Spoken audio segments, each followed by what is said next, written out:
for, the head person.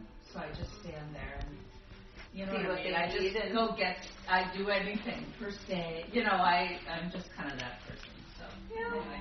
That's a good person that's to why have. I have to rush off. So No. I'm sorry that but I'm sure Jim will ply you with things to eat. And we're fine. So. Are you? Okay, well, just go ahead and we'll relax all and right, wait for him, and thank you. He's just up there kind of, dashing around.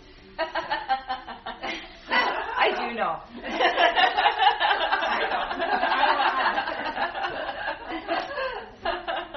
Okay. All right. Have a good day. Have fun. Nice to meet you, Lisa. Yes, nice meeting you too. Yeah, it'll be fun. And I hope your day is good too. How long are you here meeting?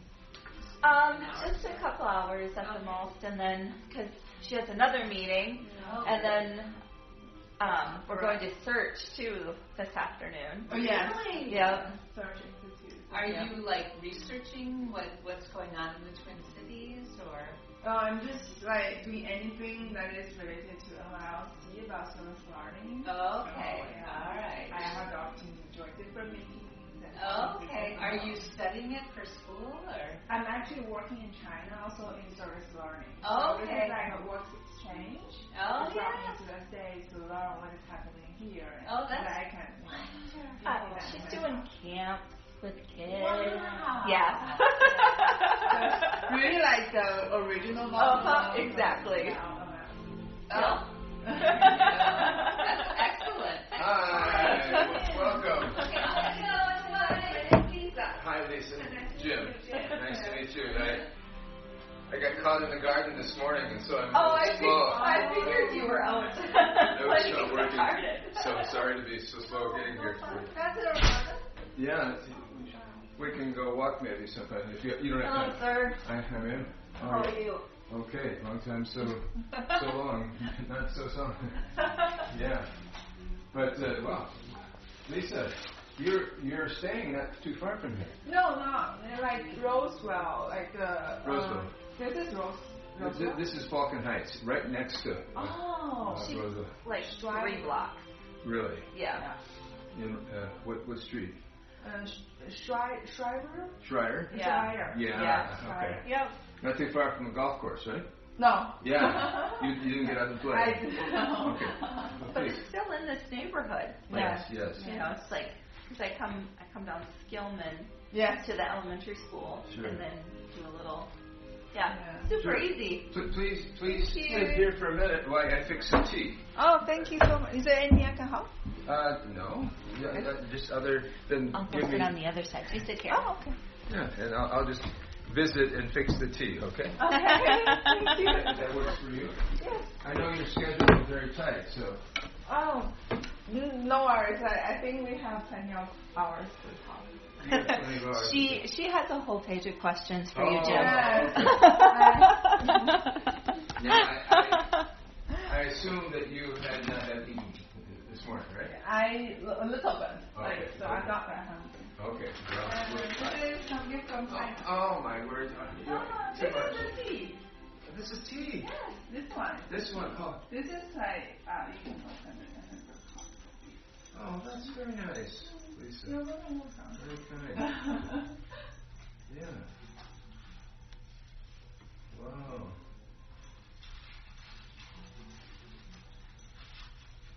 Well, that's when I can't remember in China. Do people take the gift and then open it later? Normally open it later, but I know that in the States Oh. people will open it. Oh, So okay. I am really fine that you open it. Actually, I want to like maybe you open it so that there's some stories. Oh my word! Is he flying a kite? Yes. So you put this one. Oh, that is so lovely. I have 6 grandchildren. Oh. And one who is age 4, who would really love to see this. Oh. Yeah. Oh, look at that. So you put this one on top of this. You show me. Okay. No, you do it. Okay. Gigi. This one. This one. And there's like, I can go this way. Oh, there's a little. Yes, the little hook. Yep. Oh, I see the little hook. Yes, and then you put this in here. See, but my eyes are very old. Oh, sorry. I'm so sorry. No worries. No worries. Here. Oh, that is so cute. That is so cute. Oh. And in China, normally in spring we'll fly the kite. Yes. Yeah, so this is one of the activities that I do, and I did when I was a child. Oh. I used to fly kites when I was young. Yeah, and you used to make them too? No, not me. Like only we paint it on it, but not the one that we make it. Yeah. Oh wow, and this is tea? Yes, this is like jasmine tea, right? We normally drink it at home. Okay. Can I make some? Yeah, let's do it. I had the water ready. Okay. And I'll get the pot. Well, this is, you know about experiential learning, right? Yes. Hands on. Yeah. There. I bet you. Like I said, I had the water going. That's about the only thing I got ready this morning that was super ready. That and the fruit. Did you get everything watered out there? Well, yeah. In the front, you saw I had the front kind of moistened down. Yeah, I had that. Do you have like smaller cups? Normally we actually first clean the tea, like a little bit, and then we put it. Oh, okay. Like a cup. A small cup or a small cup. Or maybe this. No, like a small. Yeah, this one is also helpful. Okay. Hands on. How's this? Yes, perfect. Yeah, okay, then we'll have these for us. These are from Sweden. Oh, really? Yeah, my wife's family is from Sweden. And so for our wedding, they gave us many Swedish. Sweden, is it Sweden that is famous for their kind of Alexa, turn down. Thank you. More. I'm not sure. Probably just a tad more. Yeah. Probably good, yeah.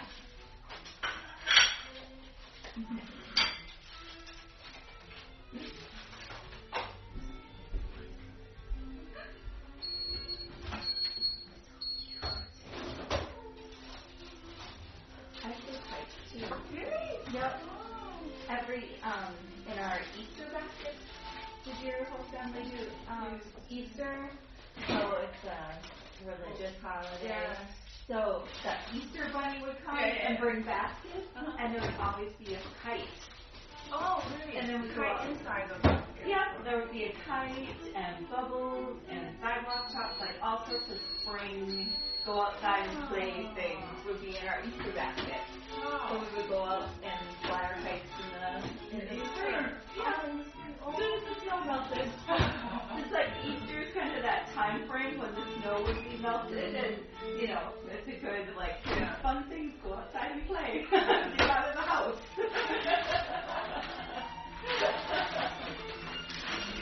Sorry, I didn't bake gluten-free. That's okay. Sorry about that. But I do have. You can eat cheese though. I can eat and cheese. fruit. Yeah, I'm good. Don't worry about me. Well, Can I take photos? When we are making, because this is the first time during my time here that I saw a man that is cooking. Really? Yeah. Well, it's got grilled. Oh yeah, grilled. Yes. Yes, that's true. To work, huh? Like, Well, yeah, we had a I barbecue forgot. for, Yes. for Alex. And Yeah. He's home. Like, he's gone now. He just left the meeting. Oh. Everything finished okay? He finished on time, except for that he fractured his leg. So it's not broken, but he's headed back to base to finish combat training, but we don't know when he'll be able to do it. Oh, how do you learn? Somewhere along the line, it was a stress fracture. Oh, that's so hard to see. Yeah, but he's still in the mix, obviously. Yep, I mean he graduated. He graduated boot camp. He made it through the crucible. Oh my! That was the big one, the big mountain. Yep. So he did that. But like I say, he can't start. There's 2 weeks of combat training, and he can't start that until his leg heals. Oh my! But they want him there. Yeah. Which means he's important. Well, no. We compost. Yeah. Not garbage, compost. Compost, and I use this as a fertile in the garden, right? Exactly. I'll show you the whole cycle if you're interested. Yeah, I actually stayed in Taiwan for a month, where I work with the smallholder farmers. Really? In their organic rice field. Nice. Yes. I want to know about that. I've had much more experience in Taiwan than in China. Oh, you mean in terms of service learning or the food? Yes. Yeah, service learning and some friends who I've known for years in Taiwan. In fact, I think I may even have it here. I was kind of scrambling to put things out, but they have service learning activity in Taiwan, as you know. Yes. Yeah, as well as in mainland. And so I was involved with that a bit. Is it was higher education or? Yes. Oh, yes. At that point. How about you? So you were with farmers? Yeah. At the time in Taiwan, was with farmers to learn how they build communities through organic farming. Yes. And how they educate the young people, like the children, about food safety, food education, how to eat, and understanding about the seeds, and yeah. So see,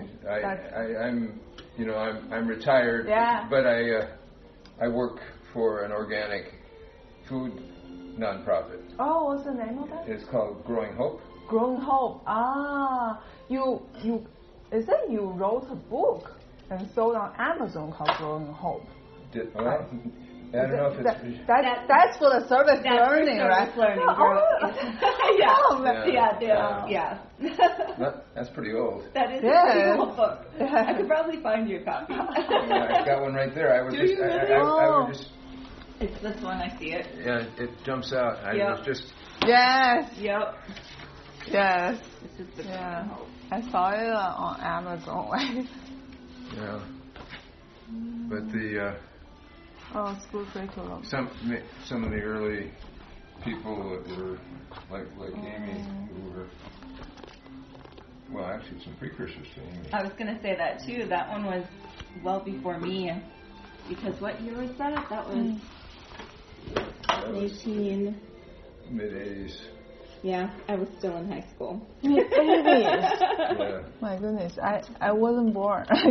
You weren't born yet. Published in 1991. So I was in college. I was 3 years old. Yeah. I love this. Publication was produced and designed on the Apple Macintosh. The computer. The computer. We were way ahead of our time. That's pretty awesome. That's funny. People normally don't fold. Well, the computers were, those were pretty Avant-garde. pretty new, yeah. Yes. Yeah. It's a kind of crystallized Apple computer, right? Yeah, that would be like the desktop. Well, yeah. I had bags. We had bags. We carried them in. They special satchels. Really? Yeah. So it was a laptop, even. Yeah. It wasn't. It was. Yeah. It was. And that was what was really kind of novel for it. I think is it went to small sizing. Yeah. I'm half photographer today. Oh.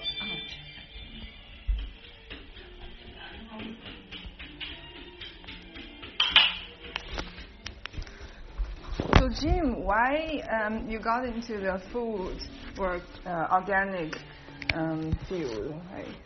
Well, it was a natural extension of living responsibly and but wanting to not just think about it or write about it, but I needed to get my hands dirty. Yeah. Yeah. Right. Yeah. Yes. My biggest transformation after coming back from Taiwan is I started to cook. Yes. I cooked before, but I think now cooking for me is the process of producing something. Yes. And which kind of set me from this only consume and only be like a slave of the consumerism. Yes. So I feel more empowered by just doing things by myself with my own hands and eating exactly. and the things that I cooked. I agree. I mean, I can respond to that obviously because it was that experience. I mean, I've been doing it for maybe 30 years, on the side, but all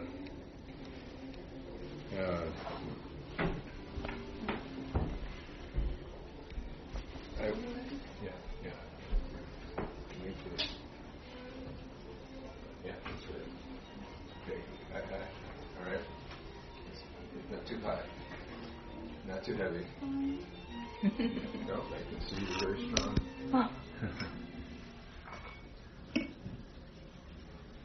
Oh, I understand that.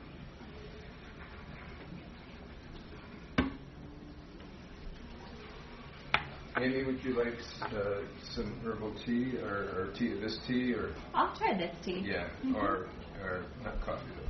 No, not coffee for me, thank you. Well, so you did not go out for his graduation then, as you thought? Oh, no, we did. Yeah, we went out to San Diego. It was 10 days ago, because today is day 10. Oh, 10 days? Yeah. Feel like weeks ago. Oh. No, it was only 10 days ago. 10 days. We went out on Thursday, or we flew out Wednesday night, and Thursday was family day. He was on Liberty for like 4 hours. We got to spend with him, so we got to have lunch and stuff. And then Friday was graduation. So we didn't think he would be able to participate in his graduation ceremony because the one drill instructor said he could not because of the marching that they do. Because he was stiff. Because his leg was still sore. But the other drill instructor said, get out there, Muirs. So he was able to participate in the graduation ceremony, which was really nice. That's nice. And then we came home Saturday morning on a 6 a.m. flight. So he's been home for 9 days and had to leave today. Oh, well, no wonder you've been kind of out of pocket. Yeah. Well, let's maybe sit at the table and we can have a simple repast.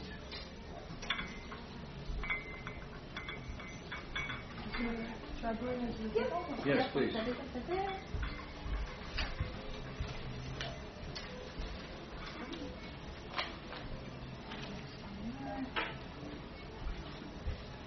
One more cup. Yes.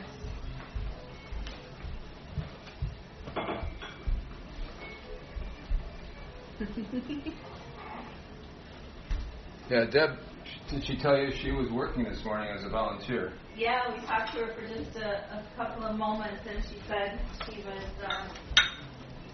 helping out at this conference and running. Moral imagination? Yeah, moral imagination. How cool is that? That's a really neat conference theme.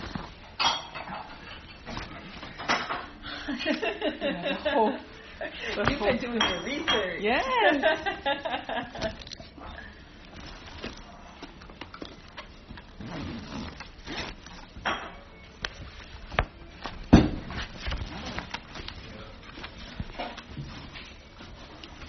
How are the grandkids and the children? Well, we had a very big Mother's Day celebration yesterday. Yes. And went to the park and went out to. Thank you.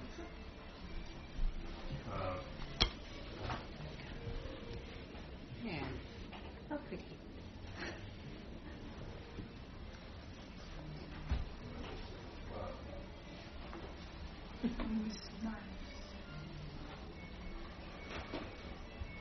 Can I bring some knives and forks over there?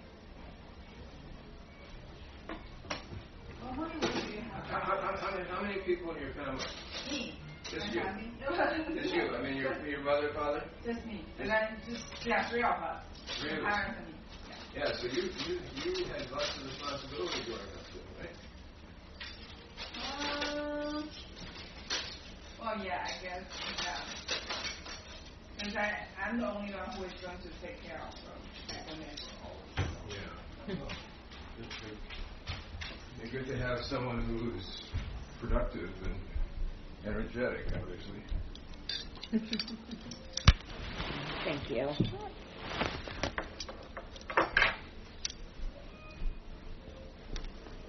Is this the right way to do?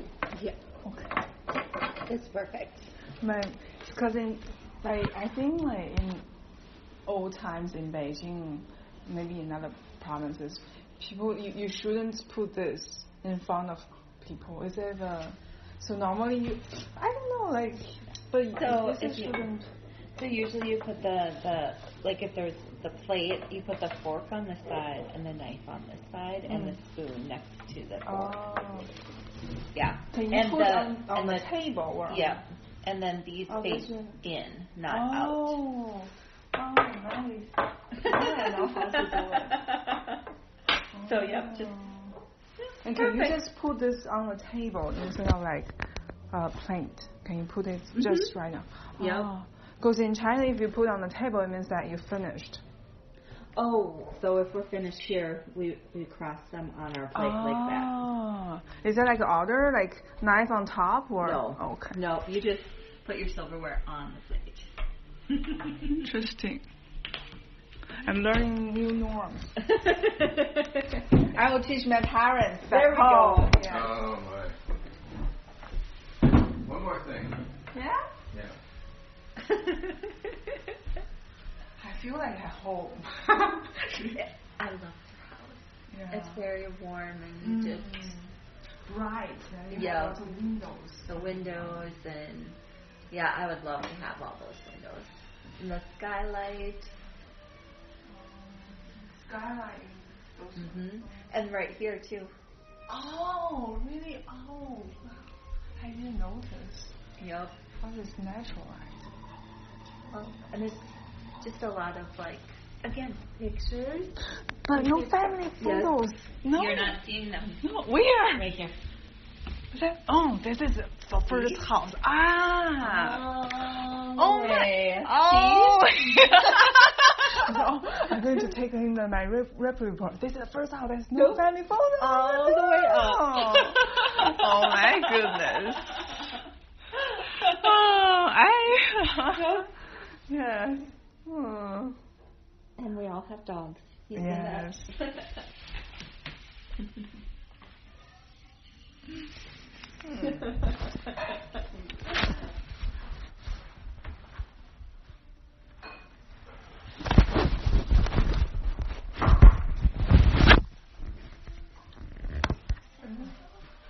Homemade jam. Oh, Jim's jam. Oh. Yeah. Well, this one is for you. Oh.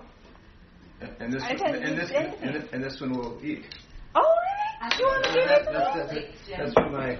Oh. What do you say, Ames? I'm going to grab this little plate. Oh, thanks. Sprouts, plum, grape, jelly. Oh, thank you so much. See, and we'll have a sample of it. Oh, so it's very liquid. Yeah, it's very. It's organic, so it has very little Well, it has no other pectin other than natural pectin. Yeah. He has the best jelly and jam ever. How to make jelly? You know, what's to put inside? Well, there's fruit, sugar, and pectin. And then pectin. That's it. Oh, It's like a it's like yeah, okay. to gel it. Like a protein. Oh. Yeah. Thank you. Well, we'll use that. Oh, thank you so much. And it's always beautiful, like the color. You won which color ribbon? Third place. Third place In the state. In the state. So we have the Minnesota State Fair. So she needed to either come earlier or later, like for Missy. But in August, at the end of summer, we have a giant fair, and people compete. They'll enter jellies, jams, honey, meats, cheeses, like things that they've made, like clothing, textiles, into the fair. And then the judges determine, you get ribbons, and Jim got third place in all of the states. Wow, for the Yeah. So good. Yeah, it was another.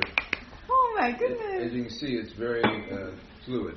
But anyway. And I don't have to go to the fair. I only go to Jim's You house. just come to Jim's house. Pickles, that's another thing. Yeah. Yep.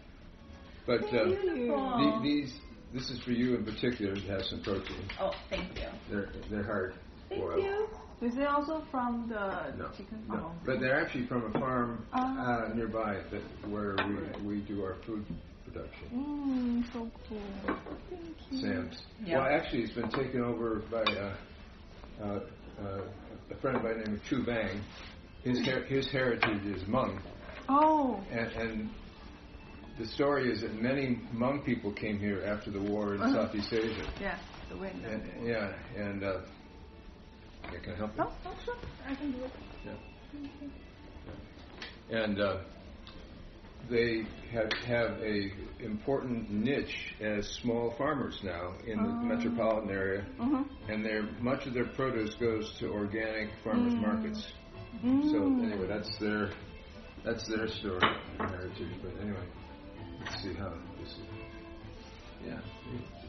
It's perfect. That's okay. I'll have to do You made it your house or at some... Oh, really? Here. Oh.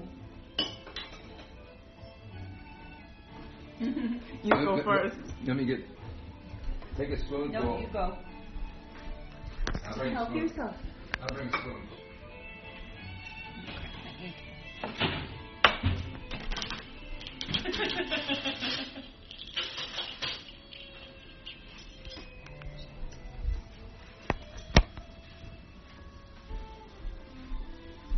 The whole time I was in Turkey, this is almost like a Turkish breakfast. Yeah. Oh, really? They have a hard-boiled egg, some cheese, fresh tomatoes. Tomatoes and Not cucumbers. Tomatoes and cucumbers instead of fruit. Yeah. And like a piece of dried apricot and a couple of walnuts. Walnuts, yeah. It was awesome. Oh, that's what I was going to get. Walnuts. Not my walnuts.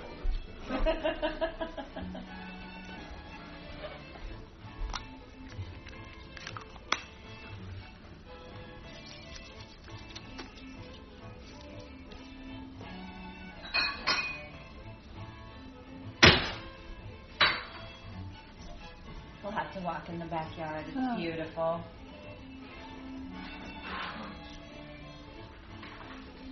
Jim is very religious, right?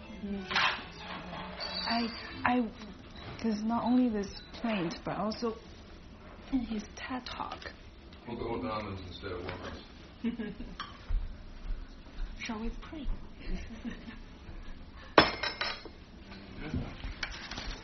From my tradition, we pray. Yes, I know. I just talked to Amy.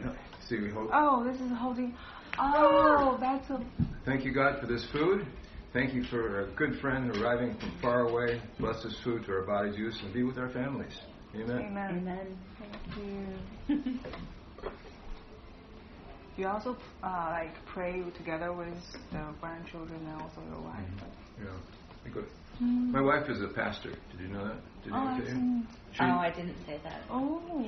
She just retired from her full-time job at a church, so that's why she's working part-time now, or volunteering. Because I went to the Substance Church together with my host family. Really? Yes, like every Sunday we'll go to now it's in convention center because the church is under construction. I know of it, but anyway. You want some tea? Sure.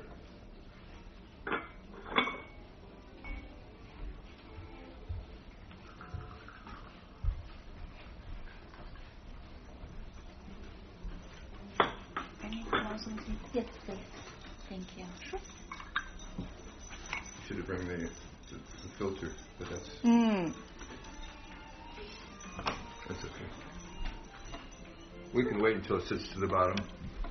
Thank you.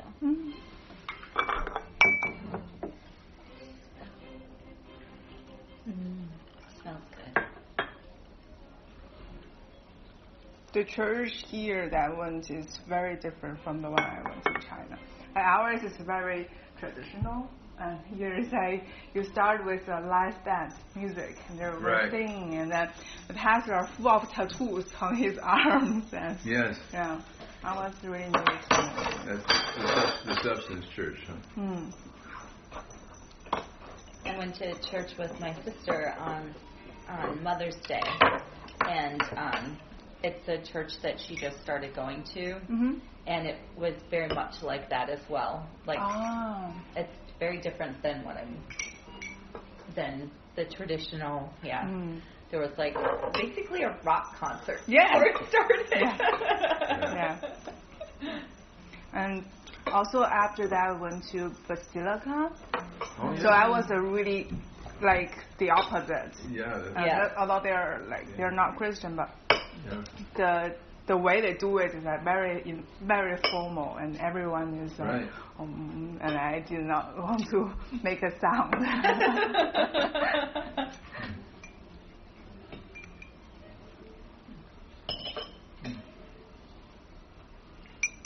Very good. Thank you. Thank you for breakfast and for letting us come over. I'm sorry I wasn't Johnny on the spot, but we. How did we do with our tea? Is it okay? Yes. Tastes good. Oh yes. Really like it? Yeah. Oh, okay. It's very good. Oh. That is my dad's favorite. So it's not very fancy, but I think the taste is like, it just feels good. It feels good. I'll be formal and put a fork in. Thanks. Yeah, it's okay. We are very informal. Okay. I'll just use that. So how long have you been here, Lisa? For 2 weeks. Oh my. Yeah, we have 2 weeks to go, right? Amy, tell me, no count, because like my days are counting down here. Every day. Don't count yet. So. Just enjoy. I think like every week is full of information, new people, and new inspiration. And I love talking to people and getting to know their stories and why they're doing what they're doing. So I think will kind of give me some direction and also new thoughts. She's been conducting interviews and then to capture the stories, and then we'll print them here and she'll take them back to China to share them as well.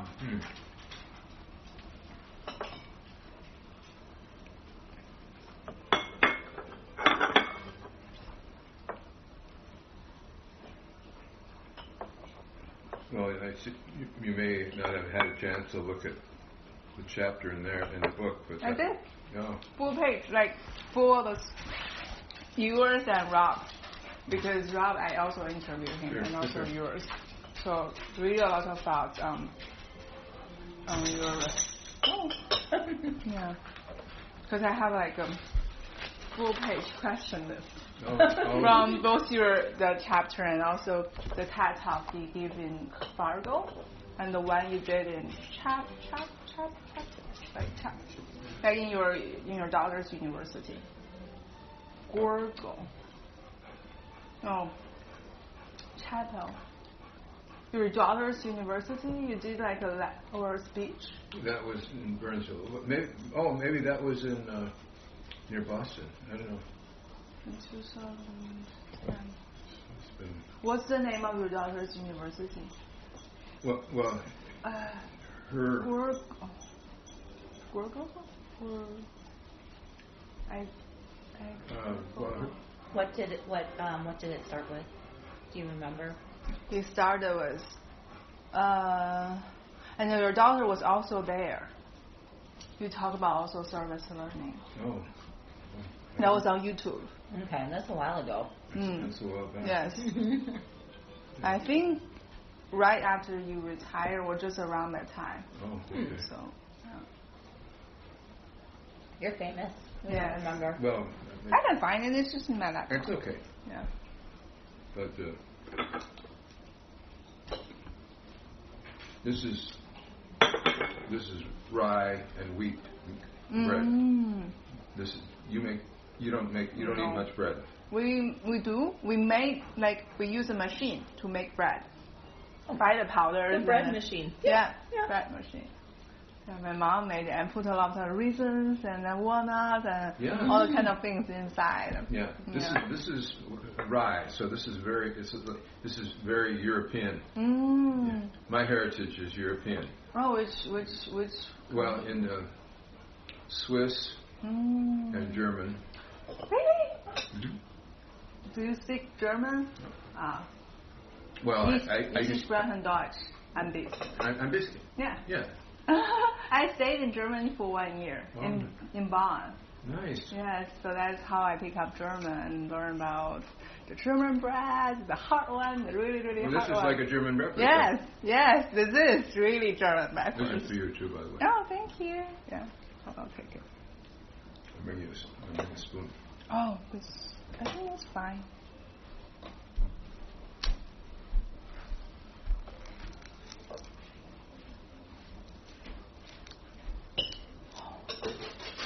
Oh, he looks like a German.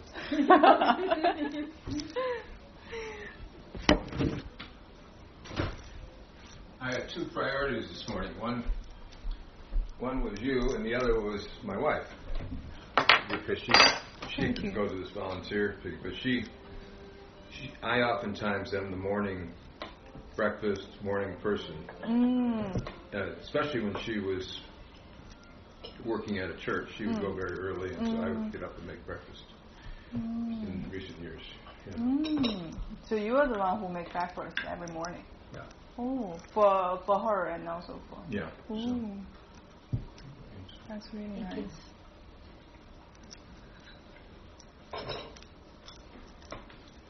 Yeah, that's...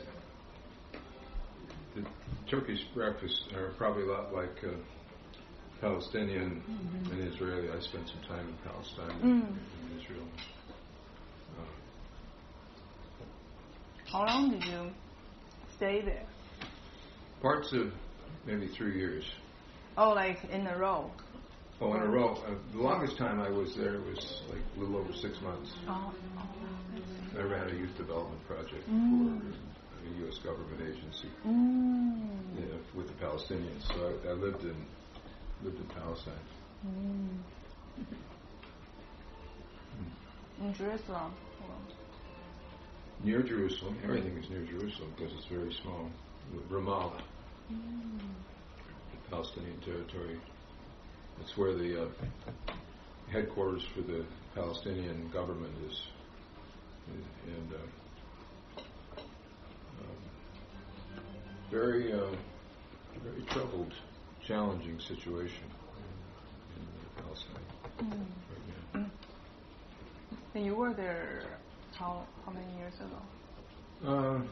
The last time was about 3 years ago. Oh. 3 or 4 years ago. And then early on, I went once when I was still with NYLC. I just took a little bit of a break and went over I took vacation time and went and did a consultation and training at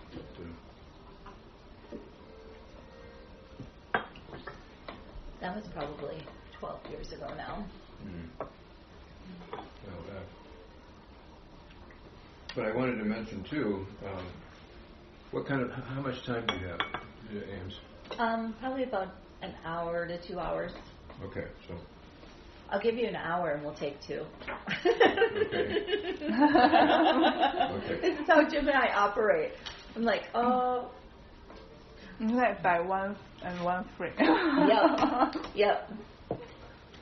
This is quite old, but it's a little bit like my TED Talk model. But this was done in Taiwan, yeah. And so half of it is in Chinese, and the other half is in English.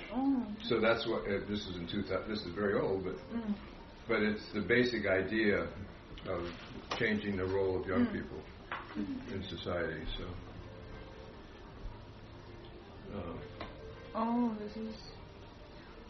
This is a very good opportunity in Taipei. Yeah. I know. Puyan. Yes.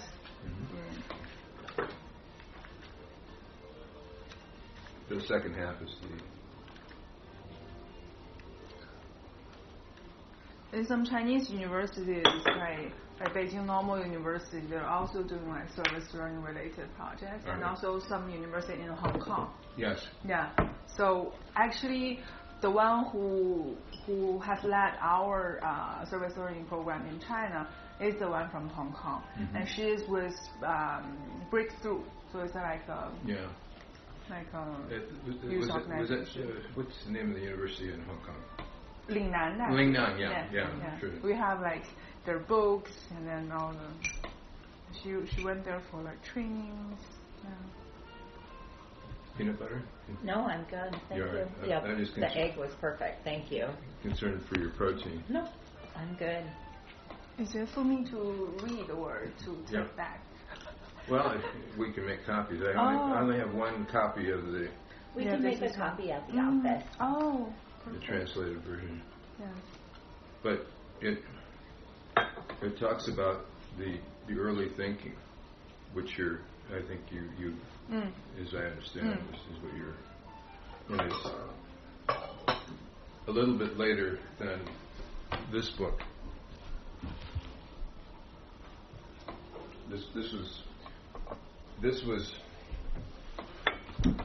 This was necessary because there were no books at the time on service learning, and so it's very simple and basic, and as you can see, it was hand published. I'm looking for a picture of it. There was a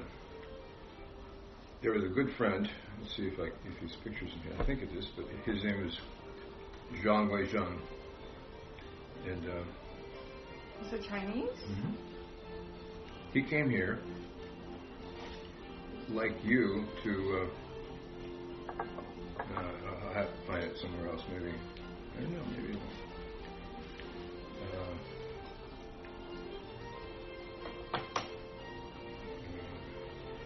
It's just a small picture in the background.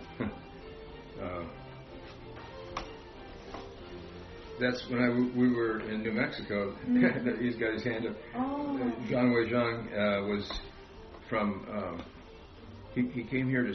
This is maybe a story that you'd be interested in because you may know that the philosopher John Dewey spent lots of time in China. Yes. And Zhang Weizheng's professor, I forget the name of his university. It's been a long time. Said, you must come to the United States because this is where John Dewey got started. So Zhang came here and he was visiting university looking for the remnants of the work of John Dewey in the United States and see if he could bridge it between, because his senior professor studied with John Dewey. Wow. In China. Okay. And so his professor said, come to the U.S. and learn about this experiential learning. Yes. And he came here and he couldn't find it. Oh. He couldn't find any practice. Except for a few of us who even knew who John Dewey was. And so the lab school at the University of Chicago is where Dewey did a lot of his work, and so Zhang studied in Chicago and in another university in Illinois, near to find Dewey's thinking, but had a very great difficulty finding because, and so he was up at the university when I was at the University of Minnesota. I had my office there. We're like Amy. We started with one office and then expanded. But the office included other professors, and they were entertaining this. At that point, he was a graduate student, and so we started talking. And then he became a friend, and he became a member of our board of directors. And attended our leadership camps. Did you know that both Zhang, his wife, she was a professor at Harvard, a Chinese studies professor at Harvard. His wife? His wife, as well as his son, came to our camps. This is back. Way back. In the 80s. Early 90s. Early 90s. So, and I still stay in touch with him maybe once or twice a year. So you have his contact. Do you think it's possible to bridge, like to introduce him to me? Yeah, I could introduce you. I can't do it right now, but before you go, I have his WeChat. Oh, really? Yeah. Okay, because I have WeChat. So maybe I'll tell you my WeChat, and then you maybe can forward it. Yeah. Is he in the States or he's? No. He's in China. He's in China. He's gosh, I forget the name of the town. Shanghai, Beijing. No, Shanghai. Very near Shanghai. Not Beijing. Hangzhou. I don't know. This is the story about this conference. And I was on my way to both. You know the story. Do you remember the SARS epidemic? When people had this was in the early 1990s when they had to wear face masks because there was epidemic. Well, I had been invited to come to China to be with him, and first go to Taiwan. And then go to the mainland. And but when I got to Taiwan, I was told you can't go. And so I stayed in Taiwan and did some work there. But that was as close as I got because Zhang or Wei Zhang, I should say Wei Zhang, had made arrangements for me to do a lecture series. In the mainland. This was right around this time. 2000. Yes. Where all the schools are shut down and we were studying at home. At the time. Because of the epidemic. Yeah. Well, that's so I couldn't come, obviously. So you remember that as a school person? Yes, like in my middle school. Middle school. Yeah. So and some people died, and also I know like there was one evening where they put all the dead bodies or people who have been infected by the disease into like a kind of ambulance and passing through the city center to like sending them to a suburb like hospital. And when the vehicle was passing near my home because they had the sirens going on, and we were so frightened and we were also very curious. And then I just peeked through the window. That's how I remember. Yeah, I remember. So this was during that time. But I have another picture of him somewhere. I can maybe find if I see you before you go back. Yeah. I can. You're back. I can. Yeah. I will work in your garden as a free labor. Yes. That's good. Yeah. Well, that's. I'm trying to think when the next morning. Maybe. Yeah. Maybe Saturday morning. Yeah, I can. But so Zhang or Wei Zhang, I should say his first name. Wei Zhen then went to our camps, and then he and his wife went, and she was his son, and was trying to get me to come to China. And my last attempt was during the SARS epidemic, and so I've since. Oh, so after that. After that, I mean, I was able to maintain contact through the people in Taiwan, and had made a couple of trips since then to do lectures in Taiwan, but I haven't returned to the mainland. But I will say, Amy could appreciate this too, is that I first was in China when it was very much a part of, Hong Kong and China were separate, very separate, and this was in 1966. I was in Hong Kong. I was a soldier. Oh, is it right after South Korea? You were in South Korea as well. I was on leave and taking vacation time. Oh. And I went into Hong Kong. When it was in fact, they had no regular military transport in, so you had to call up the pilot at his hotel and see if he had any seats in Hong Kong. But that's the end. Hong Kong is very different now compared to. I understand. You still get so many attendees to the conference from, you think from Taiwan, Singapore, from China, like we draw from that area. And I'm going to speak at the Experiential Education Conference in Taiwan in November. Nice. So that was nice. So early work. Yep. Yeah, nice. Yeah. I think most of our theories about service learning is either from the conference. We also went to the conference. One is in 2010. You were there. I wasn't, my colleague.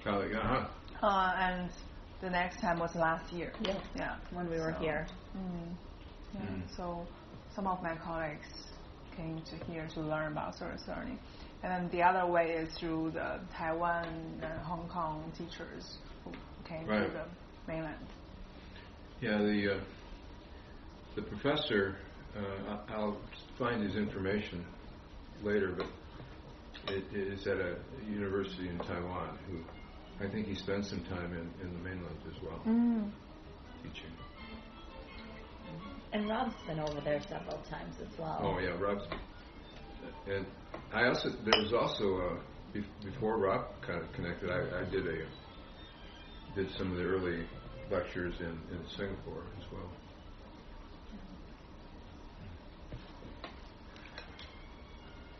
Thank you. They're so cute. Salt and pepper. Those were my mother's. Really? Yeah, very old. Wow. The salt is more recent though than my mother's. That's a nice joke. I think salt can last very long. It can last a very long time, but yes. What should we do, Lisa? Should we add more hot water? Is it cold, right? I think so. Yeah. Do it? I'm the waiter. Oh, no. Madam, would you like some more tea? Oh, thank you. Welcome to the house later. I'm so sorry. I made joke. No, that's wonderful. Jim is an excellent host. So are you? No, not the same. You're the organizational host. He is the kitchen host. Should we add more tea, or is it enough tea? Do you think I add hot water. I think it's fine. Okay. Yeah. It's okay. Just more water now. Yeah, I think so. I'm usually stingy with my tea. Like, I'm the person that uses tea bag at least twice, and That's him. Oh. Okay. Thank you. Oh, I'm sorry, I spilled. My practice is Very good. Is that someone? Yes. I'm good right now. Thank you. Sure. Excellent. Yeah, tea is good. Very good. I always came back from Taiwan with big containers of tea. Oh yeah. It's like. Well, I was, sometimes one has to be a little hesitant about talking with people from the mainland and people talking about Taiwan and people in Taiwan. There's still the tension, obviously, and so you never know for sure what the relationships have been like, because it was very tense, and it has been very tense for a long time. This is a very good example of cultural awareness and sensitivity. Yeah, that's it's why. Yeah, it's not the same. I mean, when people say, "Oh, Taiwan, China," no, I understand. Yeah. The time that I went to Taiwan, before I went, my thought was different after I came back, because I talked to the local people, understanding how they were thinking about this issue. Mm-hmm. So that's very important. And one realization is that they say if you think everybody who says Taiwanese, who say this word Taiwanese, is a symbol of being independent, that's not true.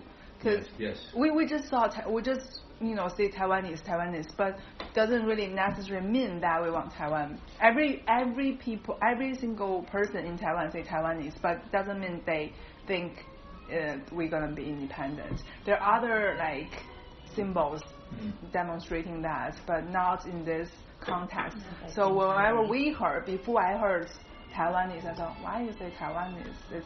Maybe you think you want to be independent, but then I changed my mindset because it's just a word, and the meaning of this word is different in the definition.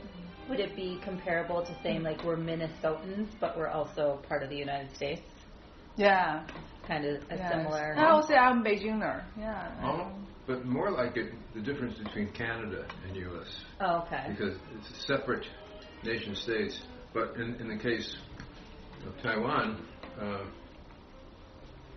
it became a breakaway province at the time of the Chinese Revolution, and World War II, and Chiang Kai-shek went to the island to set up Taiwan. Yeah. The other thing that people don't realize, I think, as I've come to, is that my host in Taipei took me to the mountains of central Taiwan, where there are indigenous people.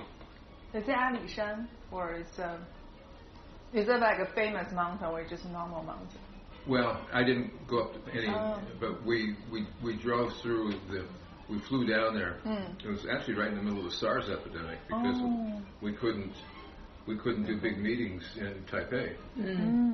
So we went south and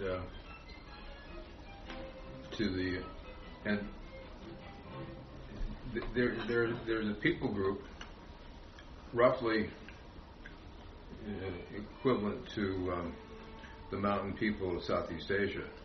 In all of East Asia, there are the lowland people who typically became dominant because of rice cultivation, and because they were able to control the politics and the military, but largely because even before the 19th and the 18th centuries, they were able to control the means of production, which was water, which led to rice, which led to wealth. Too simple, but that's my understanding. So you have in Taiwan and in China and in Thailand, Cambodia, Vietnam, you have a strong majority that has controlled the means of production. In those days, the means of production was rice cultivation. And then the people who lived away from that source were the mountain people, like the Hmong and Lao, and in the Karen. We have the Karen minority here. You know about the Karen? Oh yeah. from Burma, but they then were pushed into Thailand. Into the refugee camps. Yes. Yeah. Because we met someone from the current people from who belongs to GAT school, GAT. Okay. So it's also a local organization who support the immigrants finding jobs. Yeah. Well, what happened here with Korean people, with Hmong people, and from Cambodia, the Cambodian minority groups, was that they were pushed out, and they, back when this country was more generous with immigrants, not like now, they were welcomed, and in particular, church organizations sponsored people coming from these areas. And so we have Burmese churches, you have Cambodian churches, but you also have traditional temples and other places of worship too. But that's why the Hmong people came here. There was really strong sponsorship. And do you trace your heritage back in terms of your parents? Where was their home community in China?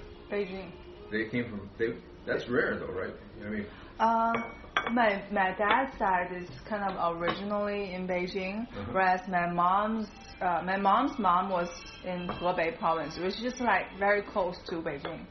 And so she moved to Beijing when she was around like 18 or 16. So my mom was born in Beijing.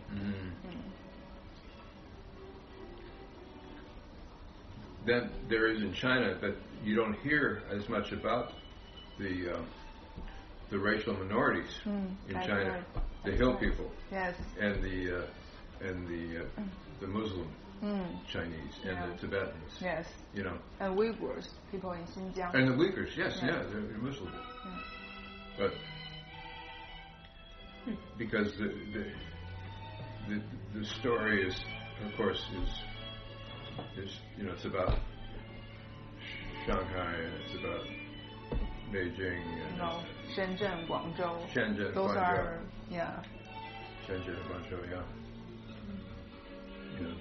New York, Chicago, Washington D.C., San Francisco. Very same. But the recent political history, I don't think it's very well understood by most Americans. I mean, I don't know a whole lot, although I studied it. When I came back from Korea, I became an East Asian Studies. And my master's degree was in East Asian Studies. So it's still very rusty. Anyway, enough about me. Oh, well, no. We have a whole page about you.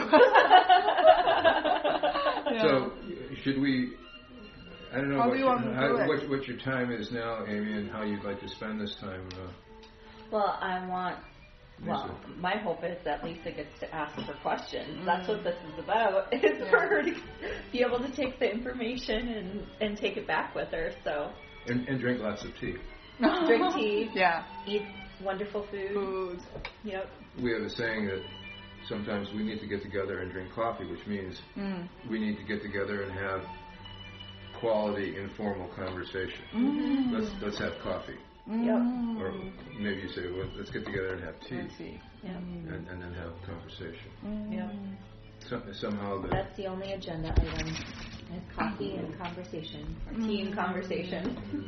I just want to share something different. Like, I went to the event called Wordplay on Saturday, and what I found is like the organization called Green Card Voices. So they promote the immigrants, like right here, and they made this card called Story Stitch. So it's like this is the Stitch card. So they have a lot of Stitch cards, and those are the question card. Those ones are the question card. So in addition to drinking coffee, if like they're saying like maybe you can use this card to share stories, and then the speech means, for example, this is tell a story. If I can, it's just 3 of us. Tell a story of when you felt mistreated by someone.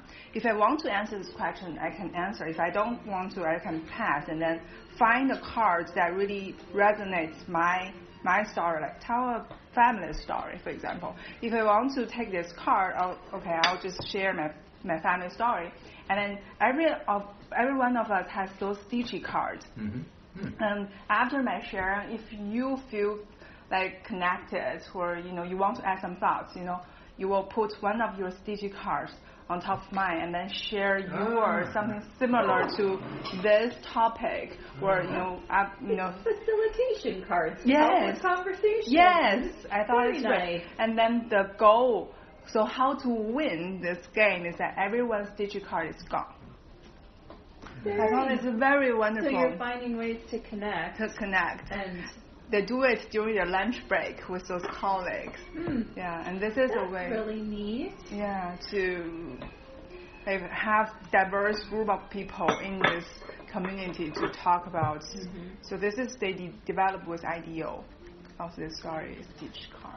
Well, you could also use it to, like, I won't say control the conversation, but if you have to put down your card in order to, like, talk, that means that you have to listen to the whole story before you can put your card down to talk, instead of jumping in and taking over. So there's a little bit of a active listening that happens Deep as well. listening. Yeah. I really love this idea. That's really neat.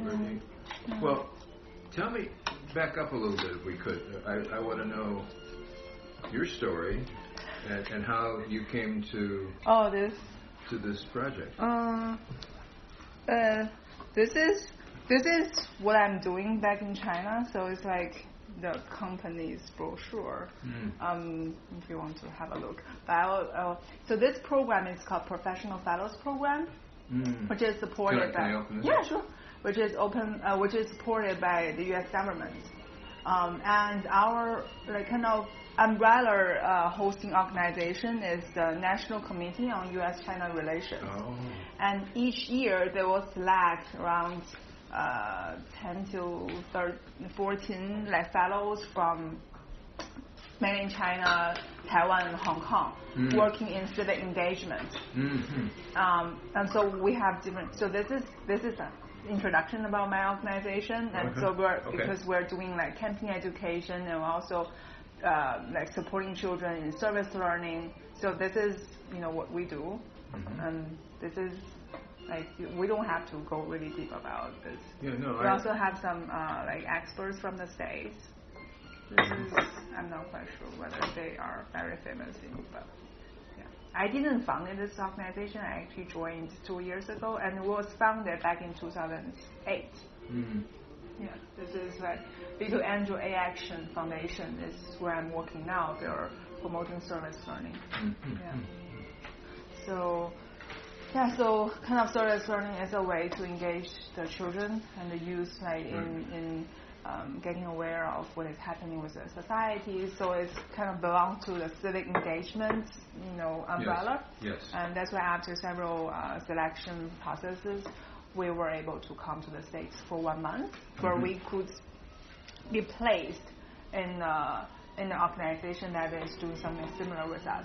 So I'm placed in NYLC, and others are placed in different organizations, matching their backgrounds back home. Okay. But other service learning organizations, or just one service learning one? So Youth Prize has a fellow. H2O for Life has a fellow. The Smell Network, they're doing this, for the children who have this problem with their lip. What's it called? I forget what that's called. The cleft lip. Yes. There's one of the fellows in Minnesota is up at Youth Prize. What's the one? Duluth, the one Wolfbridge. Oh yeah. Outdoor education center. Yeah. So Minnesota Yeah, we It's have home to five. Five. Five And fellows. altogether we have 13 or 14, so Yeah. already like How many in the U.S.? 14 or more than 14?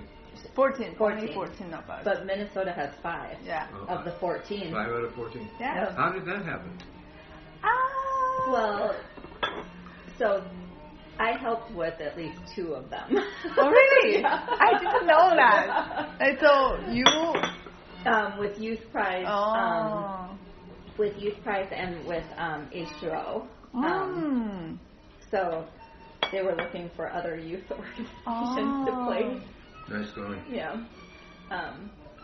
There's not as many national organizations as there used to be for youth development work or youth civic engagement without going to higher education. So that's how that happened. Because I noted clearly on my application that NYLC is my dream organization I want to be placed in, and they didn't. The other fellows, they didn't note it down specifically. So I thought, how could they also be placed in Minnesota? And I said, they asked for recommendations, so I had sent them a list. Yeah, wow. That's I didn't know that they placed someone at H2O. I knew they had placed somebody at Youth Prize, but they had asked about other youth organizations in Minnesota. That's why. Yep. Next time the list is going to be longer because I also sent the information to Margot about the organizations I'm meeting here, at the GAP school, and also, so maybe next time we'll have more. This past Friday, we went to Bluff Creek Elementary in Chanhassen, and we're there for their planting day. Seed planting. Yeah, and saw some of the work kind of the culmination of the work that they've been doing throughout the year. So that was fun. And then toured Chanhassen High School, which is, wow. Very busy. Well, no, it was the end of the day, but it is a stunning complex. And complex, I think, is a good word. It's like a big campus. Huge. And the outdoor, they had 6 tennis courts? 8 tennis courts. It was just the amount of acreage for all of their outdoor activities, and then they had their theater seats 1,500 people. And it's beautiful. 645. Was it 645? Yes. Thank you. She's better at this. Yeah. It was huge anyways. I don't know where I got 1,500. That must have been how many students, close to that, go there. But yeah, that was pretty. The school only has 1,700 students. The school only have 1,700 students. Yes. So I wish my brain worked like that. I'm somewhere around 1,500. She got it 1,701. 刚才 noted down in my notebook and also write it down. Yeah, I didn't write anything down. You can just follow, just tell me, just give me the numbers. It's all good. Sorry. No. So yeah, that's what we've been doing for the past 2 weeks. What is your experience in school yourself? You have a university background? Mm-hmm. What is your university background? I studied advertising and economics for my bachelor for 4 years, and communications, mass communication. In China? In China, in Beijing. So. And English? No.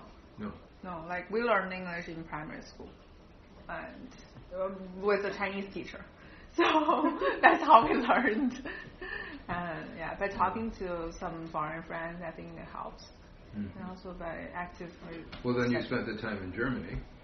Yeah. And of course, you not only speak German there, but they speak a lot of English in Germany as well. Yeah. Well, you've traveled all over. Not like 2 of you. No, So you've been to Germany. You've been to Taiwan. Yeah. You were where else did you say you were? You've been to quite a few countries. Yeah, Southeast Asia a lot, Burma, You went to Russia, right? No, in Kenya. I went to Kenya. So Africa is only Kenya. Yeah. You went to Congo. And Congo and Kenya. Oh, wow. Yeah, I was in Somalia. Oh, yeah, yes. So I was there during the Civil War. Yeah, that's right. Yeah. Oh. I kind of found my way to places that were challenging. But there was lots of stories out of those countries, you know. But you've had a very rich, liberal education yourself. I wouldn't say very liberal, rich, because I think the educational resources, I was very fortunate to have those resources, but in terms of how I would give to my children, maybe it will be different. Because I don't want them to, stay at home studying all the time just to get into a good university. I want them to fully develop their personalities. That is something that I regret if I look back into my childhood. Maybe I should spend more time outdoor, or just to maybe doing service learning, or just exploring my interests, my hobby. Mm-hmm. But that was really lacking, I think, back in my time, also in China at the moment. Mm-hmm. Yeah. Mm-hmm. So. But you have been traveling all the world. Well, I had a few years on you. Yeah. A few years head start. I'm old. So why you decided to join the army in the beginning? I had no choice. Oh, really? So at that time, everybody has to join. Just about. And so you either chose to go in, and then you had some way of directing your assignment, or you were drafted. You were required. This was the 1960s, during the time of the war in Southeast Asia. You notice I use the term. I don't use Vietnam War very often, because it's the U.S. Vietnam War. I mean, it just wasn't a war in Vietnam. It was a war. The antecedents of that war can be traced to China, can be traced to World War II, can be traced to the colonial era of occupation in Southeast Asia, when the French occupied Vietnam, what we now call Vietnam. And it was a political misstep that caused the French to come back into Vietnam at the end of World War II. It was politics at the end of World War II and then from that, because everybody was concerned about Europe. France was very fragile at the time, right after World War II. Politics, they were changing governments every two months in France. And so the American State Department convinced the President of the United States to allow the French to go back and reoccupy their colony in which now is Vietnam. And because of that, the people who were established, primarily Ho Chi Minh, had already created a base of political resistance and military resistance. So when the French came back in and reoccupied Vietnam, then the war started up again, even though Ho Chi Minh was a great American ally during World War II. And then when the French finally were pushed out in 1954, the famous Battle of Dien Bien Phu, America was convinced that there was a global communism that was going to take over all of East Asia. And have you ever heard of the term the domino theory? The domino? You know the game of dominoes? Oh, yeah. Oh, yes. And you knock over one, and then the blah, blah, blah, blah, blah. Yes. Well, that theory, this is very simplistic, prevailed. The idea, if one of those dominoes fell in East Asia, all of East Asia would fall into China's communist China's. So they were convinced then that we should then take over the role of the French in Vietnam.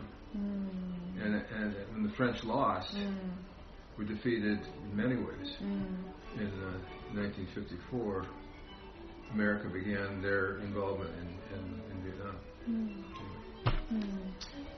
I mean, many people did not appreciate that history in the 1960s because the fear in this country was that there was a global communism that was going to take over. And so if we did not stop them in Vietnam, they would soon be in San Francisco. You know, and the politics was such that then the Americans became very much involved in Southeast Asia. So I was, and so they drafted, there was an American draft. So I had the option of either probably being drafted or going into what they call ROTC, which was Reserved Officers Training. So I took some classes when I was in college, and I went to summer camp. And when I graduated from college, I became an officer. And then my first assignment was Korea after training. So that's how I got to East Asia the first time, to Korea. And it's interesting to talk to you because there's a woman who is doing extensive research on the relationships between North Koreans and South Koreans and the tension between they're both Korean, but they have different political and cultural backgrounds. And she's trying to create a bridge between these. Many South Korean people came to this country as orphans, displaced because of what they call the Korean War, where the Americans were pushed back by China very heavily. They were defeated, and then they came back, and then the country, Korea, was divided into North and South. But anyway, that's another story. But so in my case, I went to, for some reason,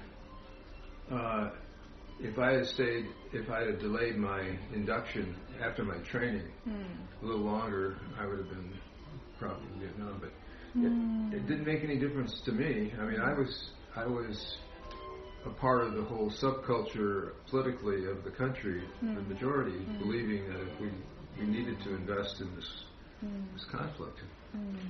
I changed. Yes, you mentioned you think that it's like a failure or. Well, what it was a wrong analysis of the social political situation, and I went to South Korea. Initially, I was an infantry platoon leader. I was on the militarized zone and did not get involved in any direct shooting. I was in the middle of the zone, and it was probably, I just was lucky. But then they encouraged me. They needed somebody to run a human relations program for the whole. I know the whole story. It's in my article. So instead of being on the demilitarized zone with a weapon, I began working with Korean teachers. Now, how you and the Korean colleague came up with this idea of letting the soldiers teach the high school, middle school Korean students, something like that? We interviewed all the school principals. Oh. We went to, there were like 14 or 15 middle schools and high schools in rural South Korea. South Korea at the time was economically a lot like, I can only compare it to sub-Saharan Africa in terms of the economics at the time. I mean, it was very poor. They still had not recovered from the Korean War, especially the rural areas of Korea. So people, in fact, it's funny that you mentioned this because I brought up some Yeah. For this woman who's doing this research on South Korean orphans, I just had a couple of photographs.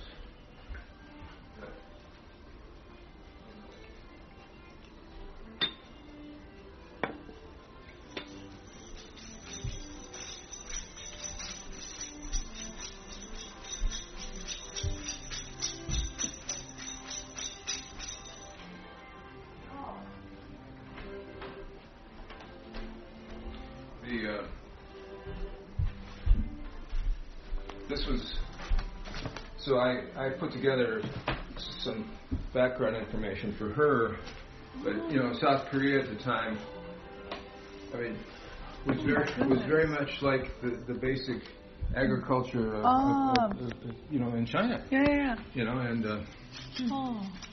this was a funeral. Oh yeah, that looks like the funeral in rural China, like a bunch of people holding the coffins. This is just a small sample of them, but. Did you take those photos? Yeah. You did? Yeah. Oh my goodness. Yeah. Oh wow. Yeah. Because I went to North Korea, and people are still planting. That's what she says. Yeah. They're still planting Yes. like that? Yeah. Hands. Wow. Their hands. And the only fertilizer is from human waste. Yeah. Yeah. Organic. Organic, definitely. And these were the schools that I worked in. Oh. Wow. And, so I just brought this out for her. Oh. So I happen to I put this together. Here's some more of the schools. Oh wow. See, there's a school, traditional man, traditional village, the rice paddy, Yeah. the community in South Korea. She couldn't believe it because this was not her experience of South Korea. Just the photos, I think, are. Then this was just from some people in South Korea that sent me a letter. That's really neat. Wow. Oh, this is 1967. The letter was wow. And I should. This was my. What's the article? No. Are you featured? Over. Yeah, this is my platoon. We're getting ready to go into the DMZ. See the grenades and the rifles. This is my platoon. These were the North Korean outposts that we were right across from. Yeah, I don't know there was a little article here.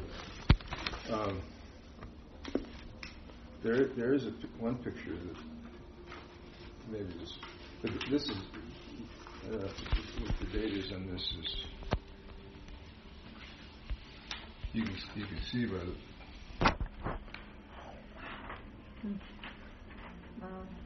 This is. Is that you? Yeah. Which one is it? The one? That one. Oh, really? Right there. Yeah. I was like, I recognize that face. Yeah, U.S. and Katusa, which were Korean soldiers, climbed mountain together. So we were doing human relations work, and then People to people programs. Yeah. But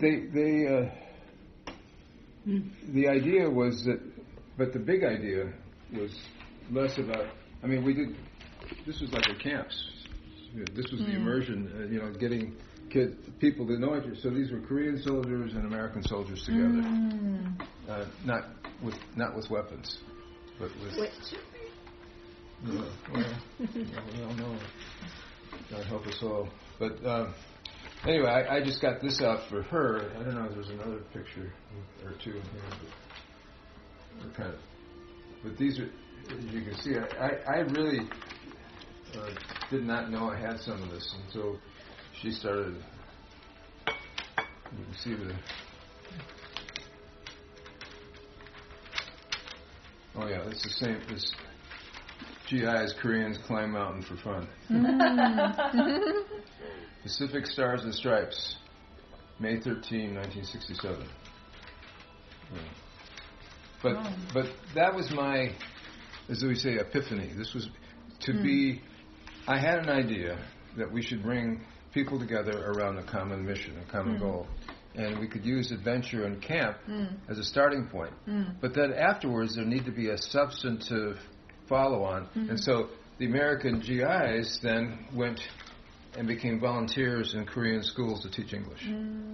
Or be tutors, or be, because at that time, not unlike a lot of rural schools in Southeast, anywhere in the country, or the world where they are teaching English, a lot of the teachers do not speak English that well.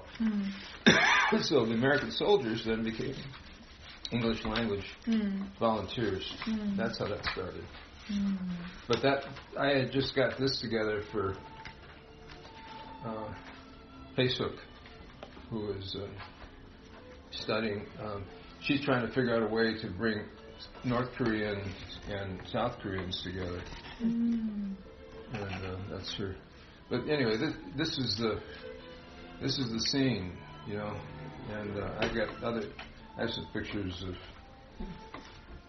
that I haven't really processed yet. But this is the deep background on some of this. Jim, did anybody ever look at the positive impact that, like, volunteering in community where you're stationed, like the positive impact that has on, I would assume, has on the soldiers or the military personnel? Yeah, they did some attitude studies afterwards, talking about, because as you probably could imagine, here's a foreign army stationed in the middle of another culture, and the foreign soldiers have little or no background and little or no sensitivity. So there was a lot of racism, and there was a lot of exploitation, because there was a very steep economic difference between the two cultures. I remember this one statistic. I remember I did research on it. At that time, an American soldier who was at the lowest rank, just starting out soldier, had more disposable income than a Korean general. So and then it's very natural, but it's also very unhealthy. Is if you see people who are not economically advanced, you think, well, they must be lower than me. They must not have a lot of intelligence, or they must not be of worth. And we do that in this country a lot, because we've grown up in a context in relationship to other people where we have much more financially, and therefore it affects our relationships.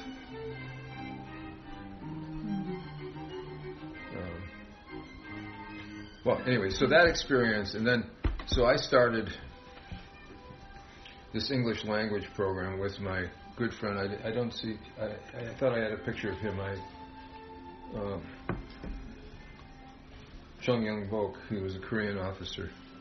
I think I mentioned him in there. Lieutenant Chung Young-bok. Yeah. Next time I see you, I'll show you a picture. Show you a picture of him. In fact, through Hae-suk, who was doing this research, she's going to help me find him. Oh! She says. Wow, that's amazing. I've tried before. We're going to go through the embassy, but wow. he became my best friend. I think not just because we were both Presbyterians, but because I think we had a similar outlook on life. We together, the way things were set up in Korea at the time, the South Korea, and you have the demilitarized zone, but then the central invasion route from the north to the south, on the way to Seoul, went right through our division area where the front line was where we were, my unit. On either side of us were Korean, South Korean divisions. And so so the liaison officer from our flank division was from the South Korean Army, and that was Chung Young Bok. So he became my best friend, and so we together. So I took, Amy's heard this a lot, but I took the idea to my commanding officer, and he said, "No, this isn't going to work. American soldiers, it's awfully loud. American soldiers will never volunteer, and how are you going to train them? You don't have the skills, and where are you going to get well, after we put the word out, the volunteers showed up like crazy. I mean, because they wanted to do something other than be soldiers, to be in a position of being in the middle of conflict. So, I mean, it wasn't like their whole job, but they had to. So that was put to the. And then the second thing, you've heard the story. Yeah, somebody bucked the system. Well, and they said that you'll never train them. So I went to Seoul. We were up north, and I got the Peace Corps to come and work for the Army. So, and they trained me. You went over the head of your commanding officer, though, too. Yeah. Well, I should say he bucked the system. Yeah, I should show you. He's just like, leapfrog. I should show you this to Amy because I hadn't. These are the two generals. This gives the Korean schools carte blanche in quotas. This isn't going to work. I don't see how a man with a GED or a high school diploma can be made a qualified instructor in half a day. Blah, blah, blah, blah. These were one-star generals. And I said, I'd like to go to your boss. So I was not very popular. But I also knew at that time that I was not going to be a career military person. So, but as it turned out, they wound up saying it was a big success. Went into the press. I went on Korean television. It was anyway. But that's a long story. But it was what we say, epiphany. It was an opening up for me of the need for something other than war to solve problems. And we used the reference to William James and the moral equivalent of war. That's when I began to understand that idea. So when I left the Army, I had the GI Bill, which was a scholarship to go to graduate school. So I went to graduate school in East Asian Studies, and that was my change. But my change was basically in the Army, as I saw that there needed to be an option to military service, and that it should be and could be built into the fabric of schools. And there's so many people in the armies, and why you had this idea, and why you did that? I think I saw it first. I saw it up front. I saw it personally, and I think some of it though was I came to become very much anti-violence and anti-conflict and against war. Me. When you were in the when I was in the Army, I began to do a 180. I began to change my view of around two things: around solving conflict, and secondly, around developing relationships. That we could find a way through adventure and service, a way of bringing people together. You have the idea this is like a parable, that you have the idea that you've got you've got two. You have one enemy out here, this big bad teapot, and you have two groups of soldiers, and they're in a foxhole. They're together. They're staring out at the enemy, and as they focus on and the soldiers are maybe different armies or different races or different cultures or different socioeconomic levels. You know, Alec will tell you there's all kinds of people in his units. So they're all different, but they're all focusing on this common enemy. Well, as the psychology is this, I can't cite the exact. As they focus outward, and they're in the same. This is all one big. They start. They come together. That's like enemy's friend. Is that the way? Oh. Yeah. And so, but if we can create a focus on not an enemy, but a social good, like the water quality, the air quality, the availability, education. Yeah. If we together, we're the almonds and we're the no almonds, can find a common goal. So that was the very simple idea at the beginning. The common goal was we needed to develop a way to ease the tension between the two armies who were together fighting the North Koreans. But that's how I tried to explain it in my TED Talk. And he also mentioned like Derek, right? Who kind of changed your whole... Yeah, he was a young African American kid, and we were working together.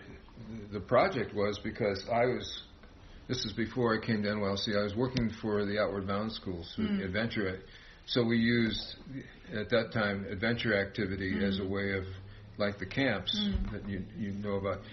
The conference is kind of a compressed version of the camp. The idea of coming together around activities that are experiential, that everybody can kind of be in the same room looking at the same idea. Well, in the case, that was St. Louis, that was really an eye-opener, and actually it led to the research on that led to the offer for a position at the University of Minnesota. But that story is true, and Amy has heard me tell it enough. But it was a whole summer school of people like Derek and people who were suburban and European American versus African American. And together they had a common goal to create a summer school. But the traditional approach for people like Derek is that what can we do to focus just on Derek? And I think it's good. We need better schools, better facilities, better teachers, better materials, and so on and so forth. But what is not focused on is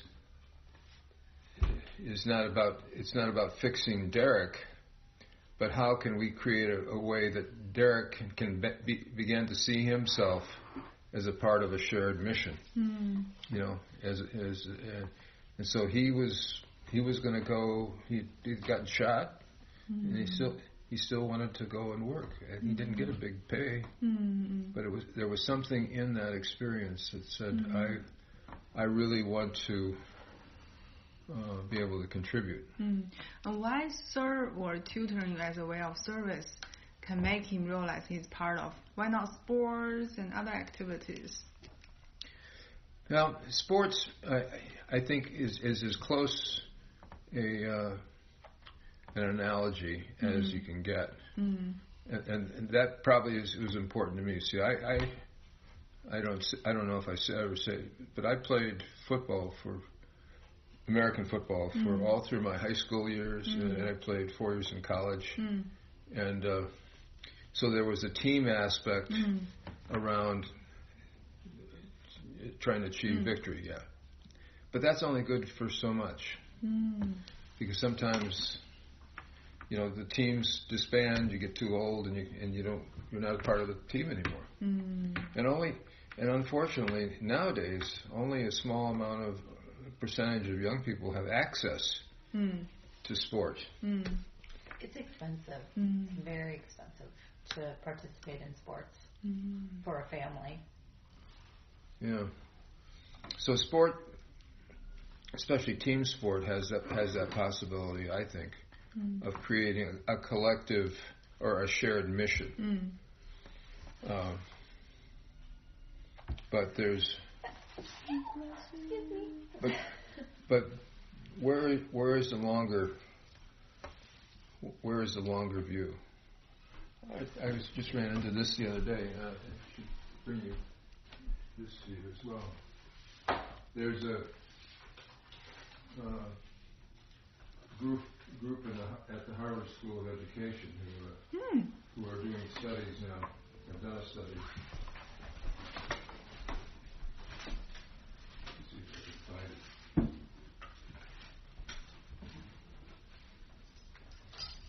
Have you ever heard back from these guys, by the way? From Alan? Yeah. They're going to meet quarterly with the AC. Are they really? Yes. Yep. That is terrific. Yep. Oh. And Ananya is going to testify. Well, he had her pegged right away. Yep. Of course, who doesn't, huh? Yeah, everyone. Everybody wants to be her best friend. That's.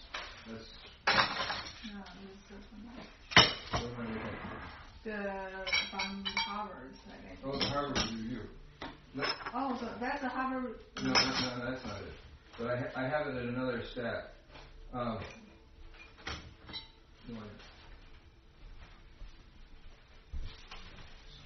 an environmentalist, so I do clippings about birds. Let me take a break and find this document about the Harvard. Okay. I just had it out. All right. So we can clean up the table.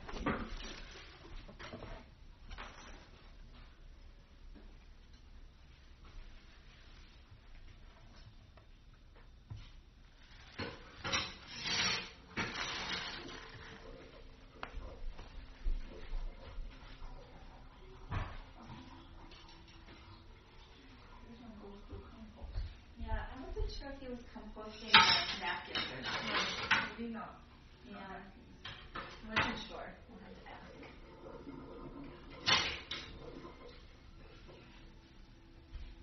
I want to the toilet. Yeah.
like that. And Amy.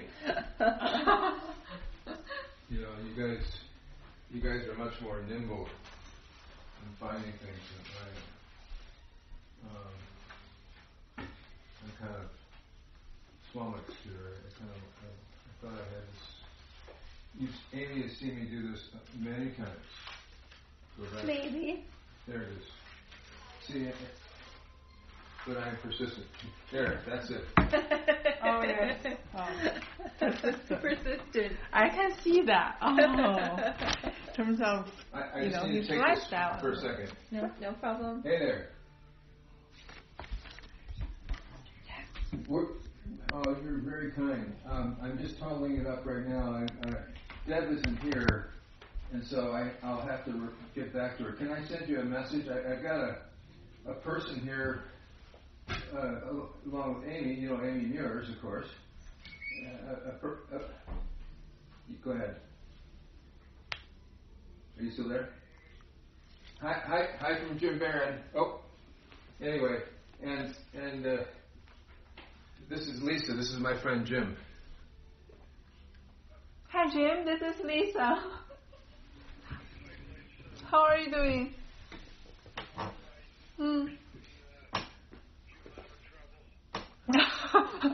No, he brings us a lot of good.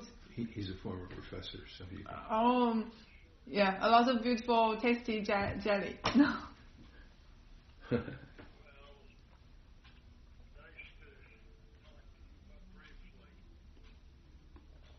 Yes, nice talking to you too. Okay. I'll Jim will handle that. She's here researching on service learning from China. Yeah, and so she knows more about it than almost 99% of Americans. Because she's been studying, and anyway, Amy has been taking her around to some of the resource people here in the metro area, and we're having Chinese tea and apples and cheese and almonds and yeah.